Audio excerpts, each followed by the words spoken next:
This is Wildlife, and today I'll show you the most venomous, giant, and rarest animals on the planet. Mexican beaded lizard.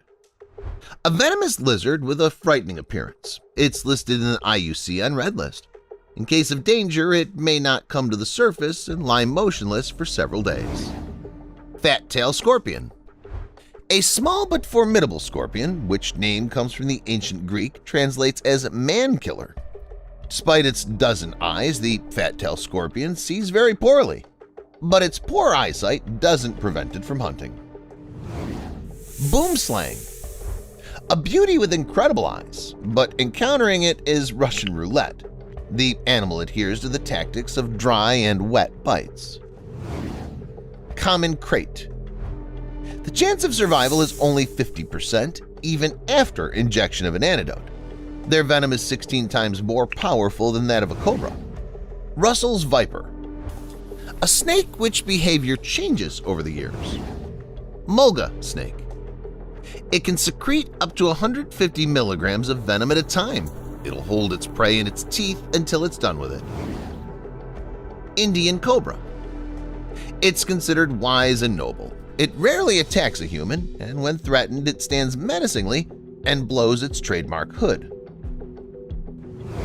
Gila monster. A venomous lizard. If you grab it by the tail, it'll throw it off. Brown recluse spider. The most venomous spider in the Sicaridae family. Its venom is capable of causing necrosis. European black widow. The most dangerous spider in Russia. Fortunately, the European black widow attacks only if it's disturbed. The European black widow venom affects both animals and humans. Saw-scaled viper. Serpentologists consider this small and very mobile snake extremely dangerous. It has a special reputation due to its irritability, aggressiveness, and deadly venom. Eastern diamondback rattlesnake. It cannot chew its prey, it simply gets its tooth into the prey's body, through which the venom enters the body and instantly paralyzes the prey. Dubois sea snake. It can breathe underwater. The venom of these snakes is the third most toxic in the world, second only to the taipan and the eastern brown snake. Red lionfish. The venom of this fish is in its barbs located in the long rays of the dorsal and pectoral fins.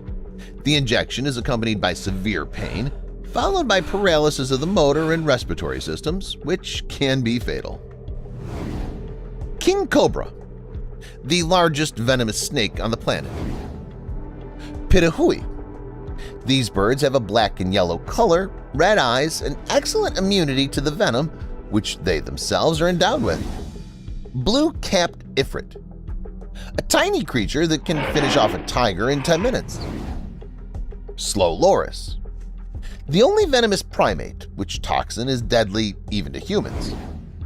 Greater weaver. All you need to know about it is never touch it if you're at the Black Sea. Whiptail stingray. Strong and dangerous stingrays, which are also found in the Black Sea and many other seas around the world. Western green mamba. A killer from Africa from which it's impossible to take your eyes off. Puff adder. A snake that doesn't care about being overweight. Tarantula hawk. An elegant killer with an extremely painful bite. Siberian pit viper. Unlike most creatures on Earth, it has not only standard sensory organs but also specialized ones with which it picks up thermal radiation. Globefish. A small fish the size of a palm which can swim with its tail forward. Solenodon. Small animals from Cuba and Haiti that are contemporaries of dinosaurs. Egyptian cobra. It was used to adorn the heads of honorable Egyptians. The locals personified it with might and power. Indian red scorpion.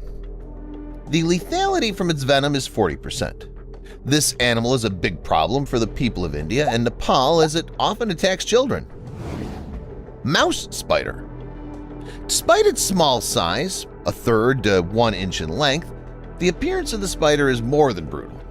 The blue-black body is decorated with red and black mandibles. Platypus. It's ancient, venomous, and glowing. Harvester ant. According to some reports, they possess the most toxic venom of any insect in the world.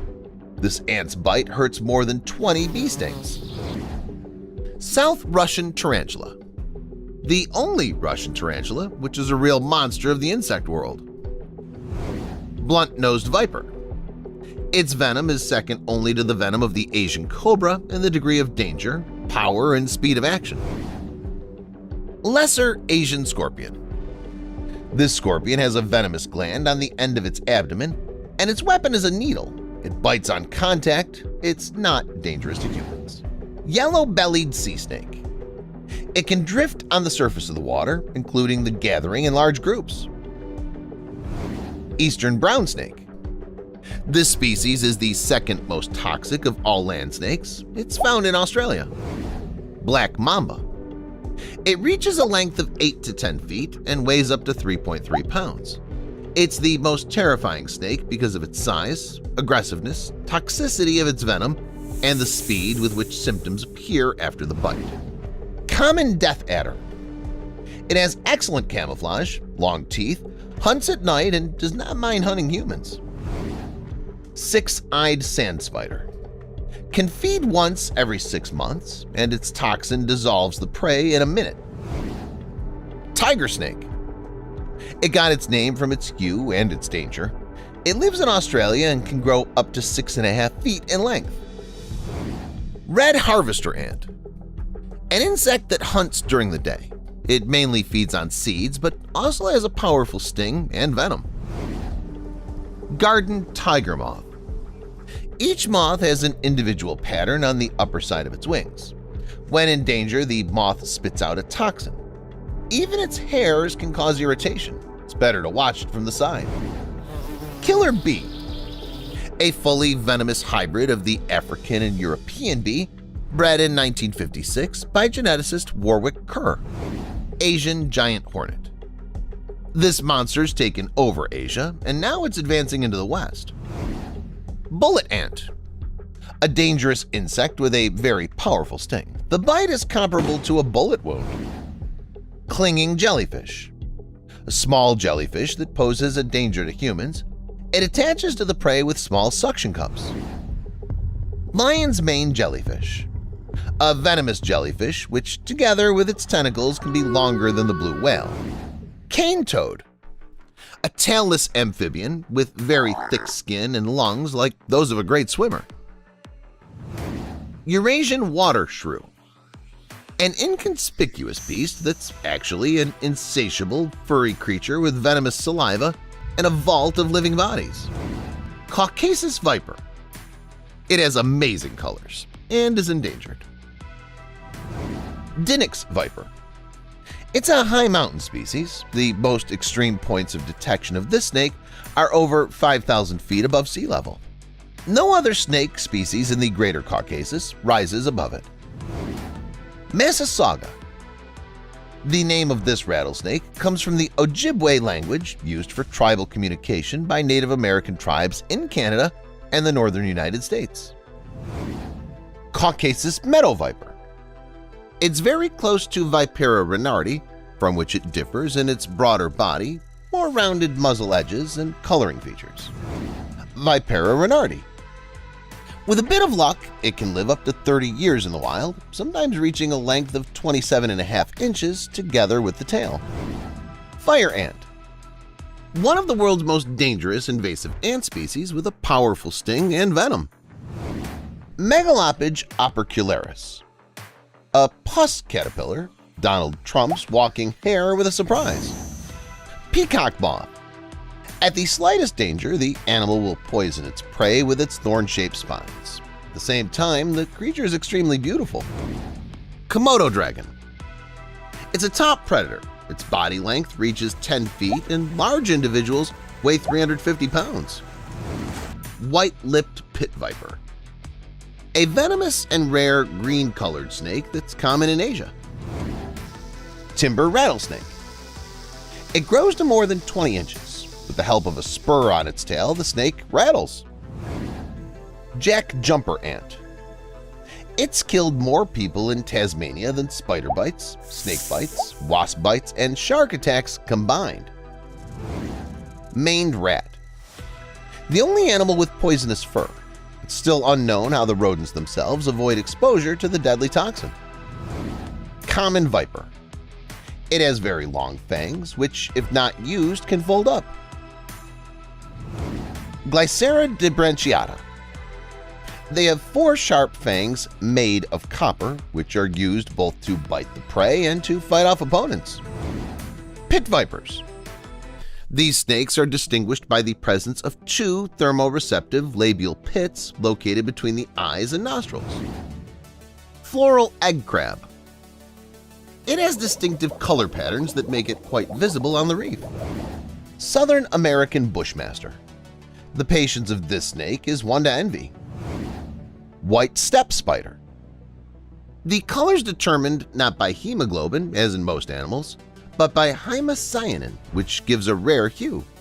Spider eyes can see well during both day and at night. Yellow sac spider.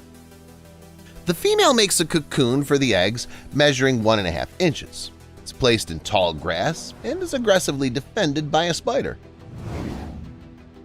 Blackfoot firefish. These fish are active at twilight, but during the day they often burrow into the ground.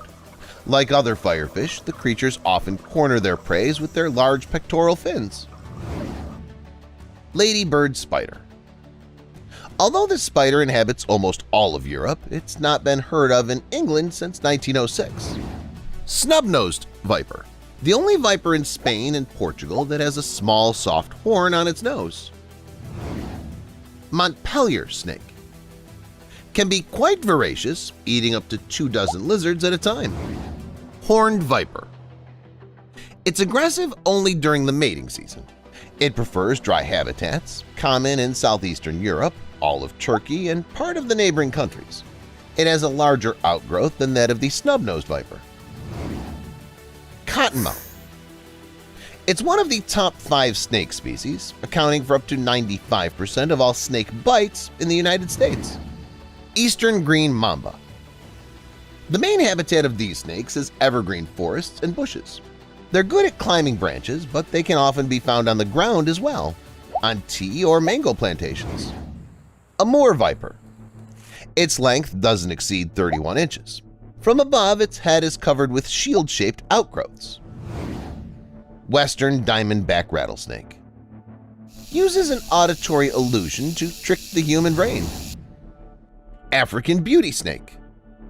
The maximum length is 6 feet. On the body, there are 3 light longitudinal stripes stretching from the neck to the tail. Giant spitting cobra. An animal that can kill prey within spitting distance. Literally. Giant silkworm moth. Prior to learning about it, scientists believed that touching some butterfly larvae could cause only mild skin irritation in humans. Black-botched porcupine fish. It spends time in shelters during the day and comes out at night to feed. It can be found at depths of up to 295 feet. Lebanon viper. Its maximum body length is 27.5 inches. The viper is found in mountainous areas in Lebanon and Syria at an altitude of 5,250 to 6,650 feet above sea level, more often in cedar forests. Coastal taipan, the 3rd most venomous snake in the world. Fire salamander. The ancient people were terrified of it. Green bush viper. A snake of incredible beauty from the rainforest. Asp viper. It will not attack a person, but when frightened it will curl up and hiss. That's a warning.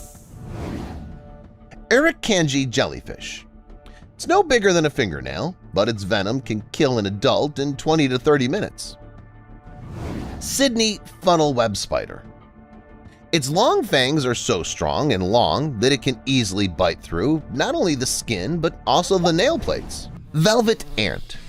The bite of this particular wasp, of which I'll now speak, is one of the most painful in the whole world. And you're going like, why a wasp? Isn't it an ant? No, in fact the velvet ant is a species of wasp. It's called so for its unusual appearance without wings, but with a characteristic body covered with thick and very bright hairs of bright red and black colors. The main weapon of this dangerous insect is its long and at the same time flexible stings. At the same time, these very stings are modified reproductive organs, causing any prey very much trouble. By trouble, I mean severe burning pain. The paradox is that no venom is injected at the moment of the sting of the wasp. It's also interesting that these wasps are quite an ancient species. Fossilized representatives were found in Dominican amber, which was 25 to 15 million years old. Here is such an ancient inhabitant of Earth, which is worth knowing about, but it's best not to encounter. Carpenter bee. You have to agree that the carpenter bee sounds very noble and harmless, as if it's the most ordinary bee which has no venom, no aggression, and is only engaged in its bee business and is always building something. However, as much as we might like it, the opposite is true in life. The carpenter bee is a rather rare species of bee that's even listed in the Red Book. The reason why there are so few of these beautiful bees is the cutting down of deadwood. The problem is that's their main habitat. These creatures are not aggressive, they are completely peaceful and calm as long as someone doesn't disturb their peace or comfort zone. Otherwise, the carpenter bee immediately becomes active and begins to defend itself as zealously and desperately as possible. Its sting is much more unpleasant than the sting of an ordinary bee, and if the throat is affected, it can be fatal for humans. The reason for such an outcome is that together with the sting, the insect injects an appropriate dose of venom into the victim's body. Therefore, if suddenly someone sees a bee which resembles not a bee at all, but some huge fly or a bumblebee, it's better to stand still and not to annoy it. You never know how it can turn out. And here are a few more interesting facts about this bee. This species is not infected by mites, which are a real disaster for ordinary bees. And these creatures can also collect pollen, even from flowers that have very long corolla. The common bee will retreat, but the carpenter bee will use its powerful jaws to gnaw a hole in the petals, thus freeing a passage to the nectar. Tsetse fly. I think that almost every person on Earth has heard about this fly sometime, somewhere. Everyone knows that it's dangerous, but many people have no idea what it is. Let's open the veil of mystery and get acquainted with this unusual insect. On the face of it, this fly is completely harmless. The only weapon it has is this skewer on its front, with which, like a policeman, it stops passing creatures with blood. It's this proboscis that helps the tsetse to get food. But would you be surprised if I told you that the tsetse fly does not kill other creatures with its proboscis at all? Yes, it can suck out more blood in one bite than it weighs. For that, by the way, they call it the vampire fly. But its bite won't hurt more than that of a horsefly. Plus, it has no venom whatsoever, although there are tens and hundreds of thousands of victims of these flies every year. You might say, well, this must be some kind of magic outside of Hogwarts. How can a fly that doesn't have a painful bite and at the same time has no venom carry any danger at all? I'll tell you. The fact is that poor tsetse flies are used by other deadly creatures as a bus. I'm talking about trypanosomes. Thanks to the insect, they travel between the rich inner worlds of various animals. When the tsetse fly bites an infected animal, the unwanted saboteurs enter its stomach and then migrate to its salivary glands. Many native animals have long ago learned to resist these creatures, but all newcomers that have recently arrived in the tsetse fly habitat become irretrievably sick and die. Such is the sad and unusual story of the bite.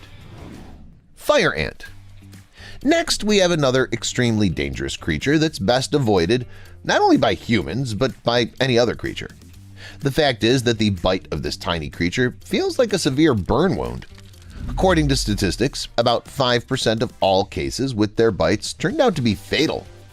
The main reason for this unhappy end of the story is an allergic reaction that can lead up to anaphylactic shock. These ants also inject various acids into the victim's body. The venom doesn't just cause burns. The sensation is comparable to a burn from fire. It's sharp and sudden pain. Blister and redness appear on the affected area. The worst thing about this story is that there are quite a few ants like this. and they're clearly not going anywhere or decreasing in numbers. It's quite the opposite. Red fire ants used to live only in the middle of South America. However, they later made their way with merchants to the United States, and from America they were spread literally all over the world. Australia, the Philippines, New Zealand. Today you can find these dangerous creatures almost anywhere. In addition, red fire ants can easily survive any adversity and bad weather. Drought and floods are no problem for them. When the anthill is flooded with water, the ants create a large raft, in the center of which is the queen.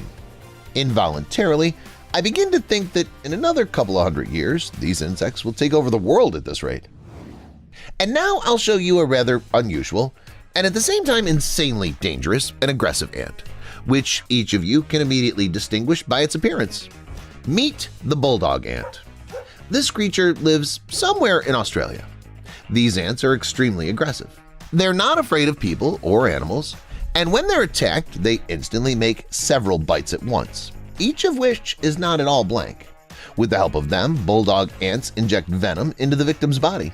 The jaws of this ant are extremely strong, and its venom is comparable to… I don't even know what to compare it to. In general, it's one of the most toxic venoms among all insects. This insect holds its prey with its large serrated jaws, curving its body beneath them and plunging its sting into the skin, causing serious and life-threatening allergic reactions. There have been documented cases in which bulldog ants have been able to kill an adult human. Surprisingly, people died in record time within just 15 minutes. Fortunately, it's more than realistic to find this ant somewhere nearby or on a branch. It grows up to 1.1 inches in length and has a relatively bright coloration. But let's not talk about the appearance of this ant. It's better to get back to its bite and talk about it a little more in detail. The stings of these ants have no serrations, so when they bite their prey, the sting doesn't remain in the skin, which allows them to bite repeatedly without hurting themselves. As I said before, the venom that bulldog ants inject is one of the most toxic insect venoms. At the same time, each species of these ants has different compositions of the venom. Once someone gets in the way of the bulldog ant and limits its space, problems are inevitable. Aggressiveness is its second nature. Even closed shoes won't help a person hide from the anger of such an ant. These insects can burn through fabric. And so, systematically, we come to one of the most, and in the opinion of many people, the most dangerous insect in the world. The one that can really hurt you, both literally and figuratively. I'm talking about the bullet ant, the creature which length usually doesn't exceed an inch. In this case, the expression "little pigeons can carry great messages" is perfectly suitable, because this ant possesses the most powerful venom in the insect world. The stinging bite of this tropical species is compared to getting a bullet into the flesh. At the same time, the painful sensations will last the whole day. There are enough thrill seekers in the world who are willing to test the bite of this insect on themselves. According to them, the bite of the bullet ant is much more painful and unpleasant than even the bite of a tarantula. Who would have thought, really? Fortunately, today you can only find this ant in South and Central America. Oh, and there's one more positive factor that allows us to relax at least a bit. As dangerous as bullet ants can be, they never attack first. First of all, they warn their opponents with a loud hiss, an emission of an unpleasant odor. If the warning signals don't work, the sting comes into play. It's not only animals that can be dangerous and venomous. For example, some plants know how to act decisively to lure their prey into their trap. Some of them can even eat a bird. I'll show it to you now. Venus flytrap. The first plant in this episode shows with its whole appearance that it's a great danger.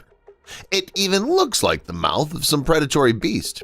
This is because the Venus flytrap is a truly carnivorous plant.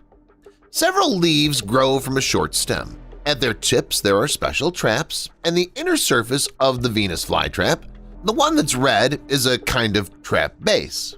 When an insect enters this red area, it triggers several sensitive hairs on the surface. Sensing something wrong, the Venus flytrap closes the trap and does so very quickly. Sometimes the trap is closed in a fraction of a second.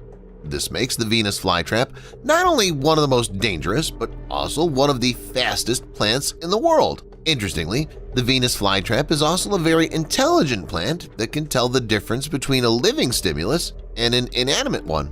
The prey of the plant is usually small insects, mostly flies, which gave the plant its name. Sometimes the Venus flytrap can gobble up something bigger, a snail, for example. There are reports that some plants can even trap baby monkeys, but that's probably an exaggeration. But who knows? Maybe there really are a couple of Venus flytraps out there eating monkeys, or even someone bigger. Nepenthes. The appetite of the following plant is even greater than the voracious Venus flytrap. Literally, after all, Nepenthes can devour not only insects but even small mammals, for example rats and mice, as well as birds. Nevertheless, its main specialization is insects, as well as other carnivorous plants. It's not difficult to see the trap. This jug is the main weapon of Nepenthes. Because of this, the plant is also called monkey cups. At the top of the jug, there's a peculiar bowl, which is usually colored red. As you can see, the trap is large enough, so it's not surprising that even a bird or mouse can fall into it. Preys are attracted by the smell that Nepenthes emits. They sneak up on the bowl and crawl into the jug itself. It's a one-way ticket. The thing is, it's impossible to get back out clinging to the smooth walls. At the same time, Nepenthes comes in. Its jug contains organic acids and digestive enzymes that digest the prey. Cool enough for such a pretty plant, isn't it? Water wheel plant. This plant also looks quite pretty and small, but don't be fooled by its appearance. The water wheel plant is a rootless and, most importantly, carnivorous plant. It's found in Europe, Africa, Asia, and Australia. Given that it lives in lakes, it hunts aquatic creatures. As a rule, the preys are small aquatic vertebrates. The trap of the plant consists of two parts, which are slammed like a trap. The trap holes are directed outward and are covered with fine hairs that allow the trap to close around any prey that happens to be close enough. The trap slams shut instantly in a fraction of a second. With the naked eye, you sometimes don't even notice the trap closing. You have to slow down the video. In this respect, the water wheel plant is an even swifter carnivorous plant than the Venus flytrap. As for the preys, they can't get out of the trap. The trap leaves them no chance to escape. Butterwort. The butterwort looks like a very ordinary plant. You would probably pass by it without even paying attention to it. That'd be your loss. You'd miss the opportunity to observe an unusual hunting process in the world of animals and plants. This plant has a simple device for hunting: sticky glandular leaves. They're covered with a special slimy secretion, which attracts the attention of not the smartest insects. They flock to the alluring scent, land on the butterwort, and stick to it. Now it's impossible to get out, and the butterwort begins to put its insidious plan into action. It secretes additional enzymes that digest its prey. This is more than enough for insects and small prey to be killed. If a larger creature, which can resist, comes to the butterwort, then the carnivorous plant begins to twist its leaves smoothly, not allowing the prey to get out. Sundew. Next up is another carnivorous plant. The sundew, like the butterwort, can be found on every continent except Antarctica. These carnivores grow in swamps, sandstones, mountains, and forests on almost any type of soil. All the worse for insects, they have nowhere to get away from the sundew. In contrast to the rather pretty butterwort, the sundew looks much more intimidating. But that's for us, humans. Insects, on the contrary, are attracted by the plant's appearance. The upper side and edges of its leaves are covered with outgrowths and droplets of sticky liquid, similar to dew, hence the name of the plant. Insects fly towards this liquid, but the sundew grasps them with moving tentacles with sticky secretions. They securely grasp the prey and trap it. Once the insect is trapped, the plant starts digesting it. California pitcher plant. Does this plant remind you of anyone or anything? Take a closer look. Personally, it reminds me of a snake getting ready to attack. I'm sure many of you have noticed the resemblance as well. That's right, it's not for nothing that the California pitcher plant is also known as the cobra plant or the cobra lily. As its name suggests, this green cobra grows in California, but it can also be found in Oregon. Mostly, this rare plant grows in swamps and springs with cold running water. The California pitcher plant leaves are bulbous and form a cavity with a hole under the swollen structure. and 2 sharp leaves that hang down like fangs. Unlike many carnivorous plants, the California pitcher plant doesn't use trap leaves. It uses a trap similar to a crab claw. Once inside, the insect is confused by specks of light that pass through the plant. As a result, the insect rushes to the thick and thin hairs that grow inside. Insects can follow the hairs deep into the digestive organs, but as in the case of Nepenthes, they cannot go back. Speaking of Nepenthes, the next carnivore in this episode, Sarracenia, is similar to Nepenthes in the way it hunts. They even look similar. Sarracenia's large pitcher leaves point upward, and the top either doesn't cover them at all or does so partially. The plant secretes fragrant nectar, which attracts insects to the trap. Additionally, insects are attracted by the bright color of the traps, so they fly to Sarracenia in droves. And then follows the classic method of the carnivorous plant's hunt. Insects get into the trap and slide down the stem to the very bottom. They cannot get out anymore. The walls are too smooth and slippery, and besides, at this moment, Sarracenia starts digestive processes. Sarracenia eats the insects, providing itself with nitrogen, calcium, magnesium, and other nutrients. Biblis. Biblis is a short shrub up to 20 inches tall with long, round, tapered leaves that are covered with hairs and glands. Because of the beautiful appearance of the mucus that shines in the sun, Australian Biblis is often called the rainbow plant, and indeed it looks very beautiful. Except that behind all this pleasant appearance, the essence of a ruthless carnivore is hidden. The surface of the Biblis leaves are entirely covered with glandular hairs, which secrete a sticky, slimy substance that serves as a trap for small insects. They land on the leaves of Biblis and can no longer get out. At this time, Biblis already starts the digestive process, which kills the prey. In fact, everything is the same as in the case of the butterwort. Speaking of it, just as the butterwort can hunt rather large prey, Biblis is capable of catching and eating relatively large creatures such as snails, frogs, or lizards. Like the Venus flytrap, the Portuguese sundew is adapted to masterfully catch insects, but it does so in a slightly different way. It has no fast-working traps, but the tops and edges of Portuguese sundew leaves are studded with shiny, sticky droplets. When a fly or other insect lands on a leaf, it immediately sticks firmly to it. The immobile leaf begins to secrete a digestive juice, with the help of which the fly is gradually digested. In this cruel and effective way, the Portuguese sundew can eat several dozen large flies and insects in just one day. Would you believe it if someone told you they had encountered a bat the size of a man? Or if they told you about a 98-foot-long jellyfish? You'll learn about this further. The Dominican Republic monster. The Dominican Republic is an exotic place that everyone wants to visit. Colorful atmosphere, unusual old cars, everything is so beautiful and new to a modern person. And here we are, ready to buy tickets and go to paradise on Earth. But then we see this video. In the Dominican Republic, they found a huge snake which was so gigantic that they could only lift it with an excavator. Judging by the comments of the workers in the video, people were doing their usual jungle clearing when suddenly they came across this creature. Special equipment was brought in to remove it from the construction site, and when they managed to grab the snake with the bucket and lift it in the air, its body was still literally touching the ground on both sides. People were so amazed by the size of this creature that they began to joke that this was some kind of ancient dinosaur survived to this day. It's still unclear what species the giant in the video belongs to. Moreover, there are those who write it all off as fake. Do you think this video could be fake? And if not, what kind of snake did people encounter? It's not just living things that people find, right? Sometimes they also come across discoveries related to creatures that have already passed away. Nevertheless, this doesn't prevent them from understanding what giants walked the earth many years ago.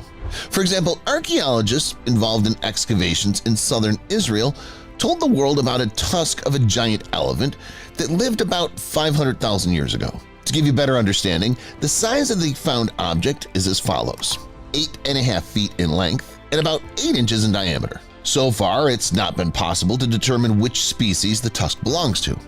However, scientists have already made an assumption concerning the size of the creature. It must have been more than 13 feet tall and weighed about 15 tons. Researchers speculate that the elephant with the giant tusk might have become prey of a local tribe that lived in these territories at the time. The biggest bear. Fortunately, the research of scientists and archaeologists did not end with the giant elephant.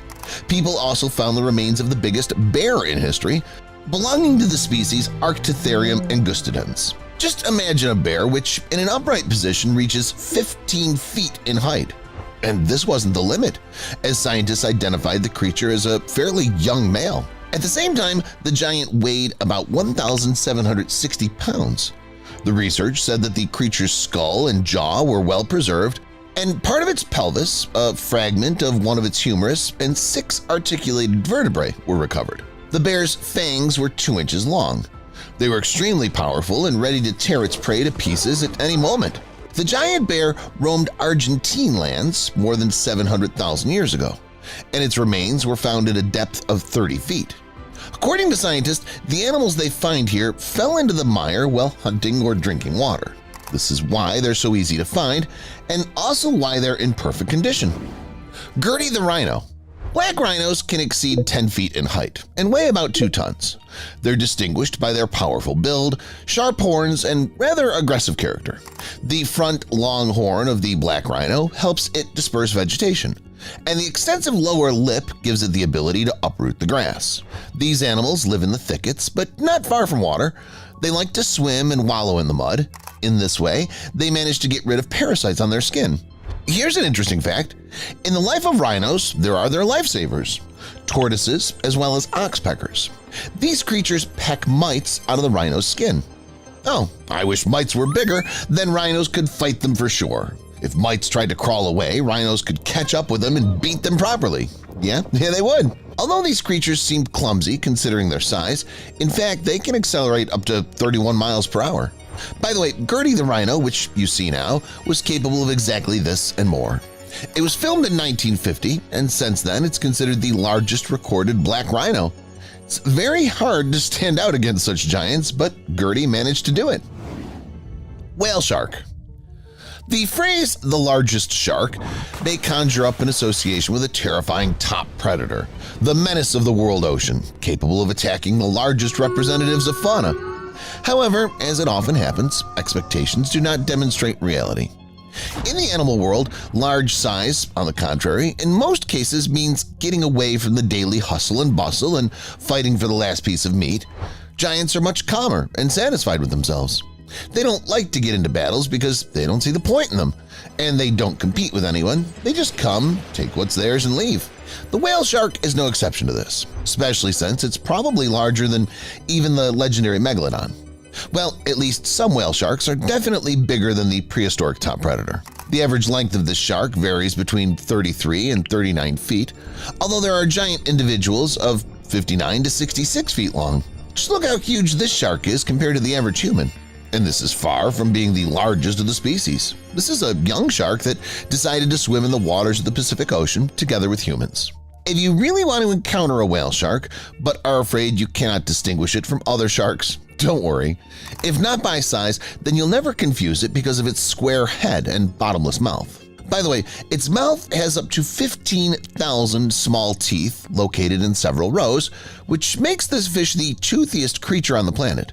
It's funny, but these teeth don't play any role in capturing food. Apparently, during the creation of the whale shark, Mother Nature just decided to have some fun. And now, since we're talking about its mouth, let me tell you about how the whale shark feeds. In fact, its name has something to do with it. This huge fish feeds like whales do, by sucking up anything that gets in its way. It can be small crustaceans, krill, plankton, and so on.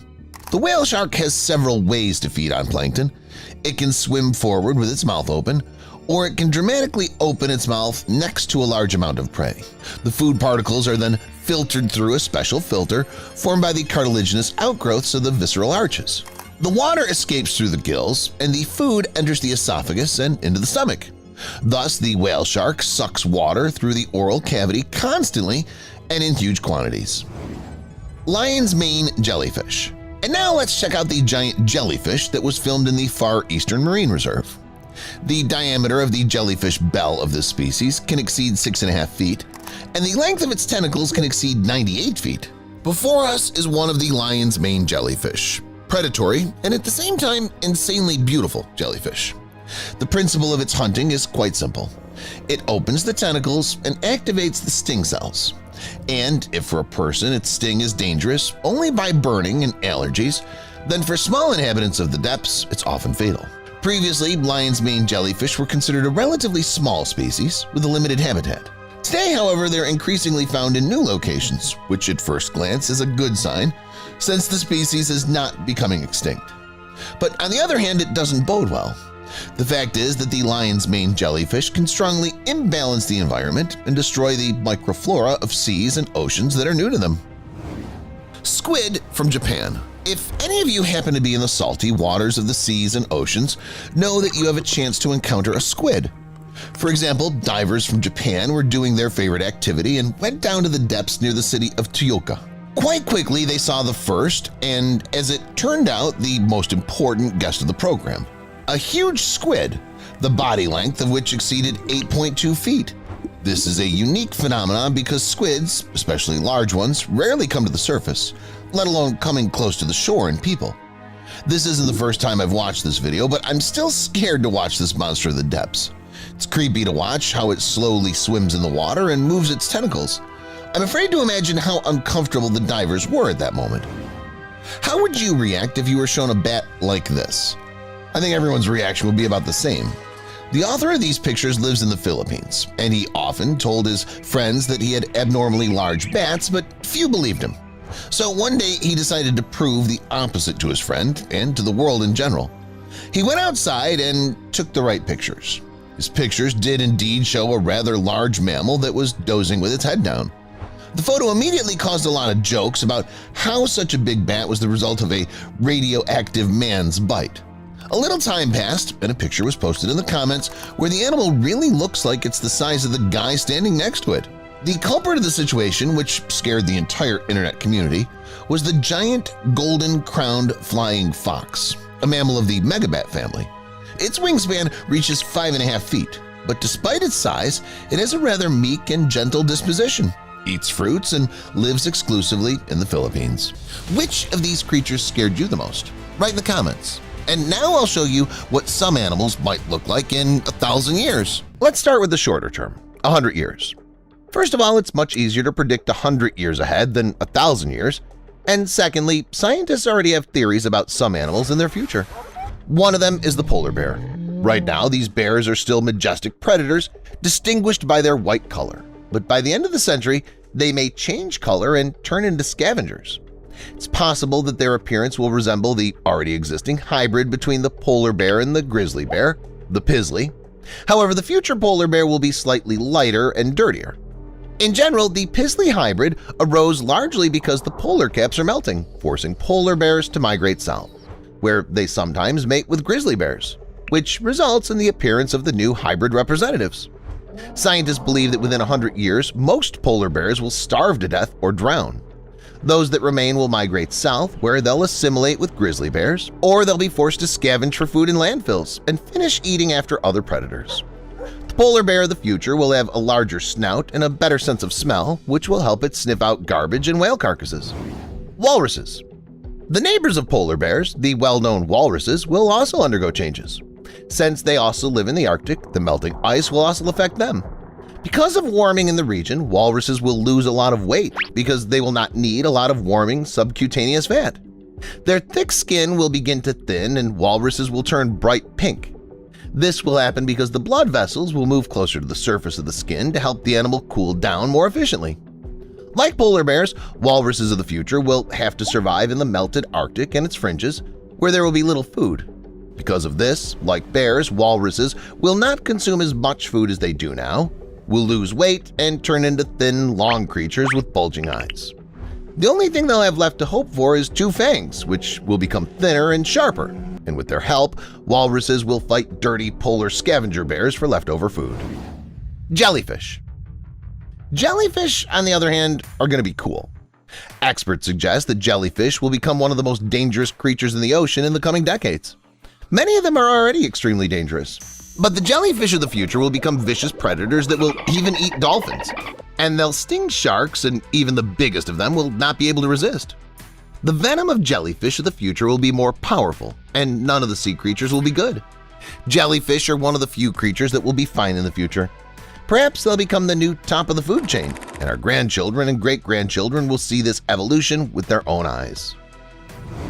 And a couple more animals. Next up are big-eared foxes. Creatures such as bat-eared foxes and fennec foxes already have impressive ears, but in the future they'll get even bigger ears. They'll also grow larger paws and a larger nose so they can survive in deserts. Foxes with big ears may evolve beyond recognition because their meadow home is already turning into a real desert and may finish its transformation in 100 years. The fur of these predators will also change. There will be less fur. Here are the Atlantic puffins, the lovely seabirds of the north. They may lose their trademark beak. As a consequence, the birds will no longer be as colorful as they are now. According to scientists, because the seas off the British Islands are getting warmer, there's less and less prey for Atlantic puffins. This is forcing the birds to move north and nest in the open. Generating a bright beak requires a considerable amount of energy and makes its host too visible to predators. So over time, in about a century, Atlantic puffins may adapt to the new living conditions so they won't go extinct. Speaking of extinction, within 100 years the planet will lose many known animals forever. It's very likely that the western gorilla, the black rhino, the Bengal tiger, the African wild donkey, and the Banteng bull will become extinct. It's possible that the blue whale will also be blacklisted. Orangutans, if not extinct, will definitely lose in numbers. Populations of elephants, albatrosses, sea turtles, penguins, and kangaroos will also suffer. More than 80% of corals could disappear forever in the coming decades. The changes will also affect pets. In the coming decades and centuries, they'll be completely different than they are now. The first reason for this is genetic engineering. Even now, scientists are actively experimenting and breeding new kinds of pets. For example, Korean scientists managed to create cats that glow in the dark. It's likely that in the future such pets will be very popular. Such cats look a little bit creepy, but you'll not step on them in the dark. The same goes for fish. Researchers managed to create luminescent Danio glowfish, which glow in the dark. You don't even have to buy a light for your aquariums.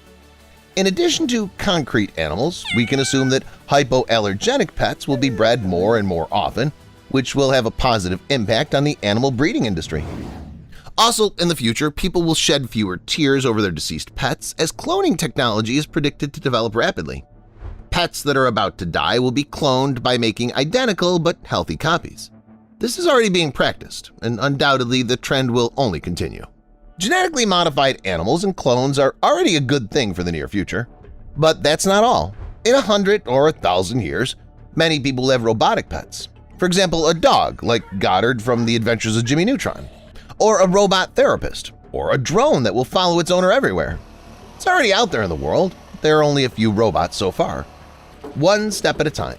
In a few decades, these pets will be as common as modern computers and smartphones. It's hard to imagine what pets will be like in hundreds or thousands of years, but what will wild animals be like? Will something change in them? Of course it will, and you have no idea how much.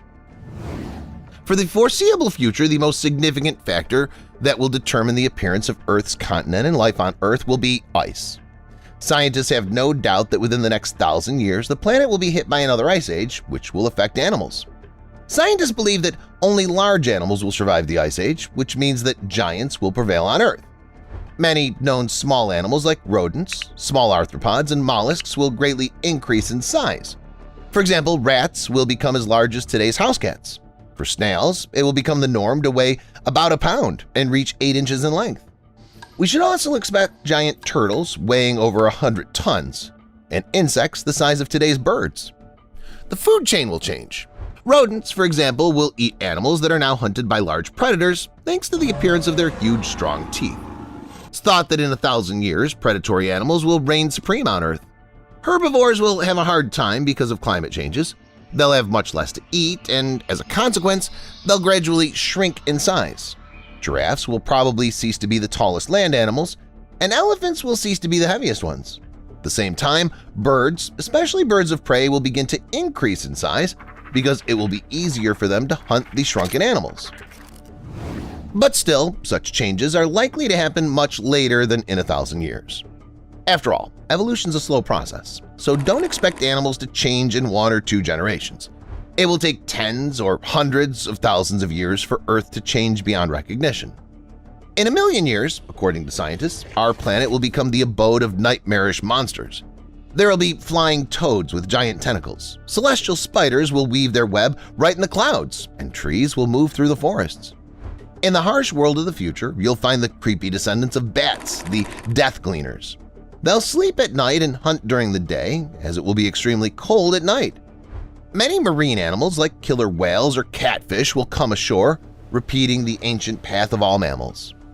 By this point, pets and their descendants will likely be gone. This is sad news, but on the other hand, it's very likely that there will be no humans left by then either.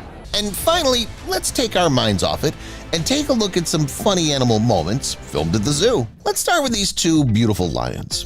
They're just wandering around their enclosure, having a good time, but then one of them saw something in the distance. The predator stared, stumbled, and fell into the water. With discontented face, it swam to the exit, while its congener was worried so much about it. It wanted to help, but it didn't know how. But that's okay, the clumsy lion handled the situation itself. Apparently, it wasn't the first time it had fallen in the water, as it swam so confidently to the exit. While friendship reigns in some cages, conflicts arise in others.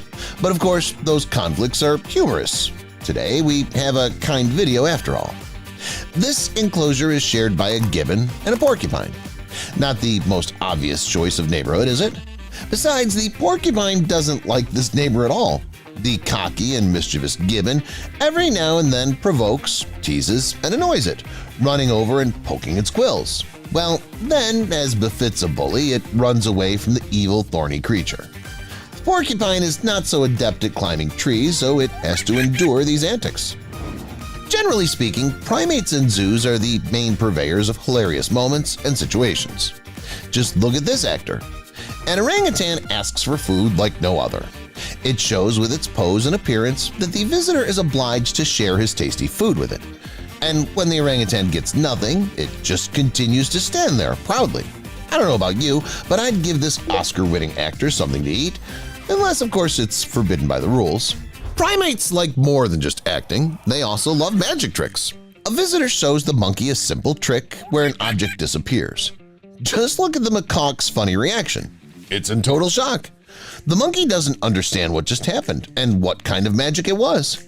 The trick is repeated to the animal, and it runs around the enclosure again in amazement. It also turns back as if to say to its congeners, "Did you all see that?"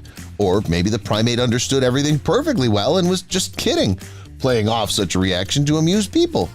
After all, we already know what acting talents primates have. It feels like this rhino was just waiting for someone with a camera to come up to it. Why? Well, see for yourself. As soon as it saw that it was being filmed, it turned around and showed everyone the power of its intestinal. It must have been its way of expressing its dissatisfaction with its confinement. Actually, the visitors were lucky they didn't encounter a hippo. These big guys don't mind doing something like that in front of the audience either. Only, unlike rhinos, they also twirl their tail at this moment, spreading everything in all directions. In general, it's better not to get close to hippos, even in zoos. I would also advise you not to approach baboons. Well, or at least you should not annoy them and piss them off, as the two girls in this video did. They walk near the enclosure where the baboon is sitting and try to get its attention. First they call out to it, then they start teasing it, and then they throw rocks at it. At first, the baboon tolerated and didn't react, but there's a limit. The baboon got angry, started hitting the bars, screaming, and then threw feces at the girls and the cameraman, who happened to be their father. The moment was both funny and instructive. Although the rest was spoiled, people learned that it was better not to mess with baboons. Primates in general like to throw things at zoo visitors, but then again, they only do it in retaliation. The man with the banana mimicked the female orangutan's gestures, then he threw it a banana after all. It seemed as if they could part ways, but then the orangutan showed it wouldn't mind some more food. The man defiantly refused and immediately came under fire. The primate picked up a stone and threw it at the greedy zoo visitor.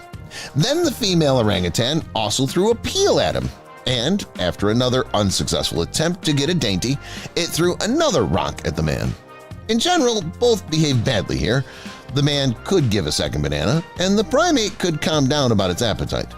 But in any case, the moment was amusing and unusual. Primates in general are pretty tough creatures. This primate in the enclosure decided to attack the guy who was standing behind the glass. The monkey climbs on the rope and starts spinning around. It does a few confident turns, jumps on the guy, and of course it crashes into the glass. It was preparing the attack so confidently, but eventually got into a ridiculous situation. Okay, let's stop with the primates for a moment and look at other animals. For example, bears. In general, bears, as well as other animals in enclosures, are a sad sight. But these animals are not sad. Look at their crazy dance. They move in time with the wave and delight visitors, though maybe they were just training and squatting. Who knows? Either way, the moment was funny. You should never miss opportunities, especially if you're an animal at the zoo. Here, a family was feeding carrots to another family, a family of goats, only they'd all forgotten that there was an ostrich pen behind them.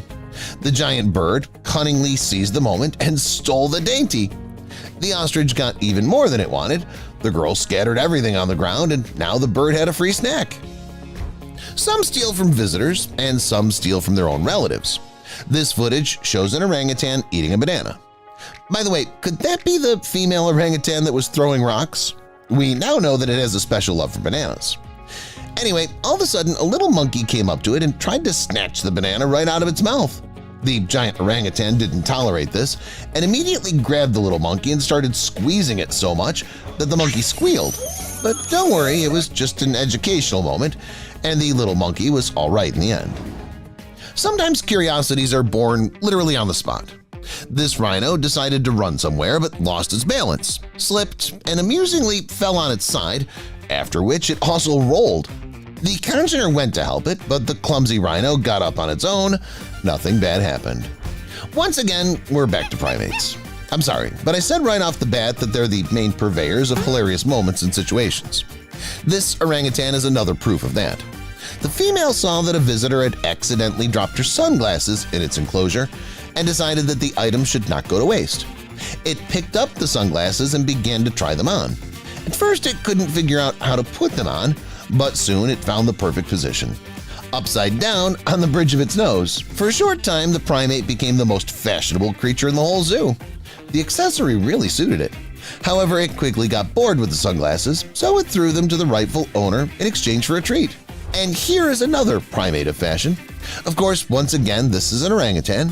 It doesn't need glasses, but it does want a jacket. It defiantly unzipped it and tried to take it off the guy. The guy helped the animal. He had no choice. How could he leave the primate without such a cool thing? So the orangutan tries on the jacket and everyone laughs because it just threw it on itself. But wait, a couple of seconds pass and the primate expertly puts the jacket on as if it had been wearing it all its life. Maybe the jacket doesn't fit the animal a little bit, but it looks great anyway. Some spend their free time in the enclosure trying on fancy clothes, and some just spin around nonstop. If you don't know what it is, it's an otter. It seems that it's come up with something for itself to do all day. The video goes on and it still doesn't stop. How long do you think it's been hanging out like this? Do you know what a kiss from a giraffe is? I don't think so, but this girl does.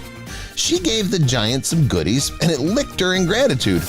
What an unforgettable experience and great footage to remember. It seems these geese also wanted the giraffe to kiss them, but the giant wasn't in the mood. It even almost hit one of the geese with its hoof. The latter didn't like it and decided to give the giraffe a beating. The goose flew up and tried to bite the giraffe, but the latter didn't know how to protect itself from the impertinent bird. At first, the giraffe took it as a joke, but eventually the goose pecked it so badly that the giant started running away from it. Literally. See for yourself. This man came to the petting zoo expecting just to look at elephants. He certainly didn't think he'd have to take part in a wrestling match. Check out this little elephant's technique. It's very competent at pushing its opponent, blocking his leg, and generally doing everything perfectly in terms of positions. This is a clean victory for the wrestler with a trunk. Polar bears are powerful and majestic animals. In the wild, they certainly are, but in captivity, they can look funny and even ridiculous. This bear was hesitant to jump into the water, swaying funny and seemingly about to take off into the sky. But here, the predator finally jumps right in front of the visitors, making a whole show. And finally, let's take a look at an unusual video from the zoo. It features an octopus, a very big one. See for yourself.